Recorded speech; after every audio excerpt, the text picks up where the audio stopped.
ದೇವರ ಅತಿ ಪರಿಶುದ್ಧ ನಾಮಕ್ಕೆ ಸ್ತೋತ್ರವಾಗಲಿ. ಮತ್ತೊಂದು ದಿನವನ್ನು ಕಾಣುವಂಥ ದೇವರು ನಮಗೆ ಕೃಪೆ ಮಾಡಿದ್ದಕ್ಕಾಗಿ ಸ್ತೋತ್ರ. ಆತನು ಮಾಡಿದ ಎಲ್ಲ ಉಪಕಾರಗಳಿಗಾಗಿ, ಎಲ್ಲ ಆಶೀರ್ವಾದಗಳಿಗಾಗಿ ದೇವರಿಗೆ ಸ್ತೋತ್ರವನ್ನು, ಮಹಿಮೆಯನ್ನು ಸಲ್ಲಿಸ್ತೇನೆ. ಇಂದಿನ ವೇದ ಅಧ್ಯಯನಕ್ಕಾಗಿ ಒಂದು ವಾಕ್ಯವನ್ನು ಓದಿಕೊಳ್ಳೋಣ. ಪ್ರಲಾಪಗಳು 3ನೇ ಅಧ್ಯಾಯ 55ನೇ ವಾಕ್ಯ ಮತ್ತು 56ನೇ ವಾಕ್ಯ. ಯೆಹೋವನೇ, ಅಗಾಧವಾದ ನೆಲಮಾಳಿಗೆಯಲ್ಲಿ ನಿನ್ನ ಹೆಸರೆತ್ತಿ ಪ್ರಾರ್ಥಿಸಿದೆನು, ನೀನು ನನ್ನ ಧ್ವನಿಯನ್ನು ಕೇಳಿದಿ.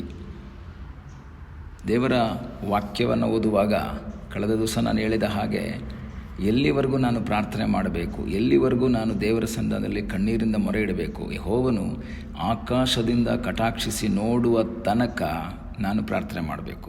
ದೇವರು ಉತ್ತರ ಕೊಡುವವರೆಗೂ, ದೇವರು ಸಹಾಯ ಮಾಡುವವರೆಗೂ ಪ್ರಾರ್ಥನೆ ಮಾಡಬೇಕು. ಇಲ್ಲಿ 55ನೇ ವಾಕ್ಯದಲ್ಲಿ ಯೆರೆಮೀಯ ಹೇಳುವಂಥ ಒಂದು ಮಾತೇನು ಅಂದರೆ, ಯೆಹೋವನೇ, ಅಗಾಧವಾದ ನೆಲಮಾಳಿಗೆಯಲ್ಲಿ ನಿನ್ನ ಹೆಸರೆತ್ತಿ ಪ್ರಾರ್ಥಿಸಿದೆನು.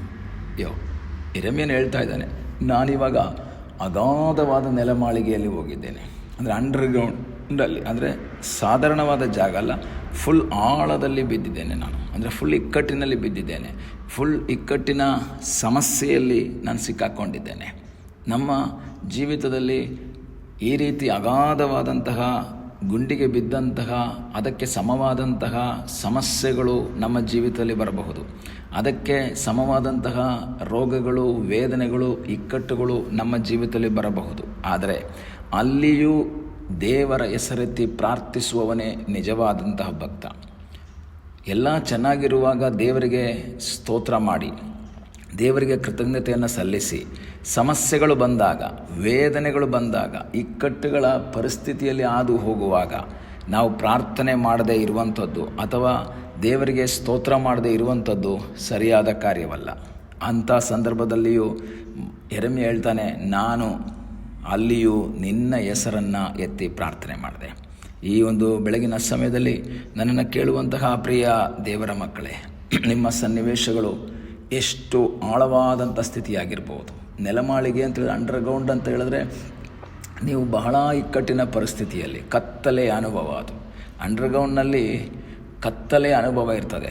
ಅಲ್ಲಿ ಲೈಟ್ ಇಲ್ದಲೆ, ಅಂದರೆ ಲೈಟ್ ಆನ್ ಮಾಡ್ದಲೆ ಅಲ್ಲಿ ಬೆಳಕು ಸಿಗಲ್ಲ. ಹೊರಗಡೆ ರೋಡಿನ ಮೇಲ್ಗಡೆ ಇರುವಂಥ ಮನೆಗಳಾದರೆ ಕಿಟಕಿಗಳಿಂದ ನಮಗೆ ಬೆಳಕು ಬರ್ತದೆ, ಸೂರ್ಯನ ಬೆಳಕು ಬರ್ತದೆ. ಆದರೆ ನೆಲಮಾಳಿಗೆಯಲ್ಲಿರುವಾಗ ಯಾವ ಬೆಳಕಿಲ್ಲ, ಕತ್ತಲೆ, ಅಂದರೆ ಕಾರ್ಗತ್ತಲೆಯ ಅನುಭವಗಳಿರ್ತದೆ. ನಮ್ಮ ಜೀವಿತದಲ್ಲೂ ಬರುವಂತಹ ಕಾರ್ಗತ್ತಲೆಯ ಅನುಭವದಲ್ಲಿ, ವೇದನೆಯ ಅನುಭವದಲ್ಲಿ, ನಿರಾಶೆಯ ಅನುಭವದಲ್ಲಿ ದೇವರು ನಮ್ಮಿಂದ ಬಯಸುವುದೇನೆಂದರೆ, ನಾವು ಅಂಥ ಸನ್ನಿವೇಶಗಳಲ್ಲಿಯೂ ನಾವು ದೇವರ ಸನ್ನಿಧಾನದಲ್ಲಿ ಪ್ರಾರ್ಥನೆ ಮಾಡಬೇಕು. ವೈರಿಗಳ ಮುಂದೆ ಇರುವಾಗಲೂ ನಾವು ದೇವರ ಸನ್ನಿಧಾನದಲ್ಲಿ ಪ್ರಾರ್ಥನೆ ಮಾಡಬೇಕು. ಇಕ್ಕಟ್ಟಿನ ಪರಿಸ್ಥಿತಿಗಳಲ್ಲಿ ಹಾದು ಹೋಗುವಾಗಲೂ ಪ್ರಾರ್ಥನೆ ಮಾಡುವಂಥ ಒಂದು ಮನಸ್ಸು, ಒಂದು ಆಸೆ, ಒಂದು ಬಯಕೆ ನಮ್ಮ ಜೀವಿತದಲ್ಲಿರೋದಾದರೆ ದೇವರು ಅದ್ಭುತವನ್ನು ಮಾಡುವುದಕ್ಕೆ ಶಕ್ತನಾಗಿದ್ದಾನೆ. ಒಂದು ವೇಳೆ ನಿಮ್ಮ ಜೀವಿತದಲ್ಲಿ ಆ ಇಕ್ಕಟ್ಟಿನ ಪರಿಸ್ಥಿತಿಯಲ್ಲಿ, ವೇದನೆ ಅನುಭವದಲ್ಲಿ ಈ ಬೆಳಗ್ಗೆ ಹಾದು ಹೋಗ್ತಾ ಇರಬಹುದು. ಆದರೆ ದೇವರ ವಾಕ್ಯದಲ್ಲಿ ಓದ್ತೇವೆ, ಆ ಯೆರೆಮೀಯನು ಹೇಳ್ತಾನೆ, ನಾನು ಪ್ರಾರ್ಥಿಸಿದಾಗ ನೀನು ನನ್ನ ಧ್ವನಿಯನ್ನು ಕೇಳಿದಿ, ನೀನು ನನ್ನ ಶಬ್ದವನ್ನು ಕೇಳಿದಿ. ಅಂಡರ್ಗ್ರೌಂಡಲ್ಲಿರುವಂತಹ ಆ ವ್ಯಕ್ತಿ ಕೂಗಿದ್ರೆ ಸಾಧಾರಣ ಯಾರಿಗೂ ಕೇಳಿಸಲ್ಲ, ಯಾಕೆಂದರೆ ಅಲ್ಲಿ ಯಾರೂ ಇಲ್ಲ, ಜೊತೆಯಲ್ಲಿ ಯಾರೂ ಇಲ್ಲ. ಆದರೆ ದೇವರ ವಾಕ್ಯ ಹೇಳ್ತದೆ, ನೀನು ನನ್ನ ಧ್ವನಿಯನ್ನು ಕೇಳಿದಿ. ದೇವರ ಸನ್ನಿಧಾನದಲ್ಲಿ ಪ್ರಾರ್ಥನೆ ಮಾಡುವಂಥ ದೇವರ ಮಗುವೆ, ನಿನ್ನ ಧ್ವನಿಯನ್ನು ಕೇಳಿಸಿಕೊಳ್ಳುವಂಥ ಒಬ್ಬ ದೇವರಿದ್ದಾನೆ, ನಿನ್ನ ಶಬ್ದವನ್ನು ಕೇಳುವಂಥ ಒಬ್ಬ ದೇವರಿದ್ದಾನೆ. ಅದಕ್ಕೆ ಬಿಡುಗಡೆಯನ್ನು, ಪರಿಹಾರವನ್ನು ಕೊಡುವುದಕ್ಕೋಸ್ಕರ ಸದಾ ಸಿದ್ಧವಾಗಿರುವಂತಹ ಒಬ್ಬ ದೇವರಿದ್ದಾನೆ.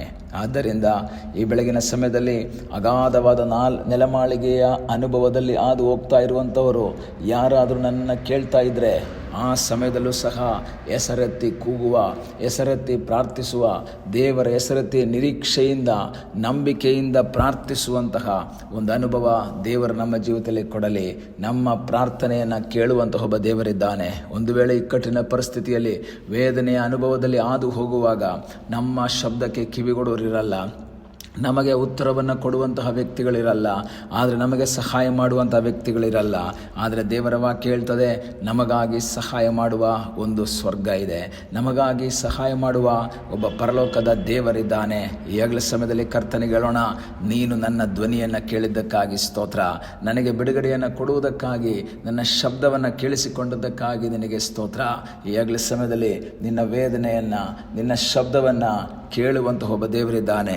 ಮೌನವಾಗಿರಬೇಡ. ಯಾವ ಸನ್ನಿವೇಶದಲ್ಲಿದ್ದರೂ ಸಹ, ಯಾವ ಕಠಿಣ ಪರಿಸ್ಥಿತಿಯಲ್ಲಿದ್ದರೂ ಸಹ, ಅಗಾಧವಾದ ನೆಲಮಾಳಿಗೆ ಅನುಭವದಲ್ಲಿದ್ದರೂ ಸಹ, ನಿರಾಶೆಯ ಗುಂಡಿಯೊಳಗೆ ಬಿದ್ದಿದ್ರೂ ಸಹ, ನಾಶನದ ಗುಂಡಿಯೊಳಗೆ ಬಿದ್ದಿದ್ರೂ ಸಹ, ದೇವರು ನಮ್ಮ ಮೊರೆಗೆ ಕಿವಿಗೊಡುವಂಥ ದೇವರಾಗಿದ್ದಾನೆ, ನಮಗೆ ಉತ್ತರವನ್ನು ಕೊಡುವಂತಹ ದೇವರಾಗಿದ್ದಾನೆ. ನಾವು 40ನೇ ಕೀರ್ತನೆಯಲ್ಲಿ ಓದ್ತೇವೆ, ನಾನು ಯೆಹೋವನಿಗೋಸ್ಕರ ನಿರೀಕ್ಷಿಸಿಯೇ ನಿರೀಕ್ಷಿಸಿದೆನು, ಆತನು ನನ್ನ ಮೊರೆಗೆ ಕಿವಿಗೊಟ್ಟನು, ನನ್ನನ್ನು ನಾಶನದ ಗುಂಡಿಯಿಂದ ಮೇಲೆತ್ತಿದನು, ಕೆಸರಿನೊಳಗಿಂದ ನನ್ನನ್ನು ಮೇಲೆ ಎತ್ತುತ್ತಾ ಇದ್ದಾನೆ. ನಮ್ಮ ಜೀವಿತದ ಎಲ್ಲ ಸನ್ನಿವೇಶಗಳಲ್ಲಿ ನಮ್ಮ ಶಬ್ದವನ್ನು ಕೇಳುವ, ನನ್ನ ಮೊರೆಗೆ ಕಿವಿಗೊಡುವ ಸರ್ವಶಕ್ತನಾದ ದೇವರು ನಮಗಾಗಿದ್ದಾನೆ. ಆ ದೇವರಲ್ಲಿ ಆಶ್ರಯಿಸೋಣ, ಪ್ರಾರ್ಥನೆ ಮಾಡೋಣ. ನಮ್ಮನ್ನು ಬಹಳವಾಗಿ ಪ್ರೀತಿ ಮಾಡುವ ಪರಲೋಕದ ತಂದೆಯಾದ ದೇವರೇ, ಈ ಒಳ್ಳೆಯ ಸಮಯಕ್ಕಾಗಿ ನಿನಗೆ ಸ್ತೋತ್ರ. ಈ ಸಮಯದಲ್ಲಿ ಮತ್ತೊಂದು ಆವರ್ತಿ ನಿನ್ನ ಸನ್ನಿಧಾನದಲ್ಲಿ ನಮ್ಮನ್ನೇ ನಾವು ಸಮರ್ಪಿಸ್ತಾ ಇದ್ದೇವೆ. ನಿನ್ನ ವಾಕ್ಯವನ್ನು ಕೇಳ್ತಾ ಇರೋ ನಿನ್ನ ಮಕ್ಕಳಿಗಾಗಿ ನಾವು ಪ್ರಾರ್ಥಿಸ್ತೇವೆ. ಯೇಸುವೆ, ನಿನ್ನ ನಾಮದಲ್ಲಿ ಅವ್ರಿಗೊಂದು ಬಿಡುಗಡೆಯನ್ನು ಕೊಡಪ್ಪ. ಅವರ ಜೀವಿತದಲ್ಲಿ ನೀನು ಅದ್ಭುತವನ್ನು ಮಾಡು. ಯಾವ ಸನ್ನಿವೇಶದಲ್ಲಿ ಇದ್ದುಕೊಂಡು ಅವ್ರು ಕೂಗ್ತಾ ಇದ್ದಾರೋ ನಮಗೆ ಗೊತ್ತಿಲ್ಲ. ಆ ಧ್ವನಿಯನ್ನು ಕೇಳಿ, ಆ ಶಬ್ದಕ್ಕೆ ಕಿವಿಗೊಟ್ಟು ಅವರನ್ನು ಆಶೀರ್ವದಿಸು ಎಂಬುದಾಗಿ ನಾವು ಪ್ರಾರ್ಥಿಸ್ತೇವೆ. ಪ್ರಾರ್ಥನೆಯನ್ನು ಕೇಳಿದ್ದಕ್ಕಾಗಿ ಸ್ತೋತ್ರ. ಯೇಸುವಿನ ಮುದ್ದಾದ ಹೆಸರಿನಲ್ಲಿ ಬೇಡಿಕೊಳ್ಳುತ್ತೇವೆ ನಮ್ಮ ಪ್ರೀತಿಯ ತಂದೆಯೇ. ಆಮೇನ್. God bless you.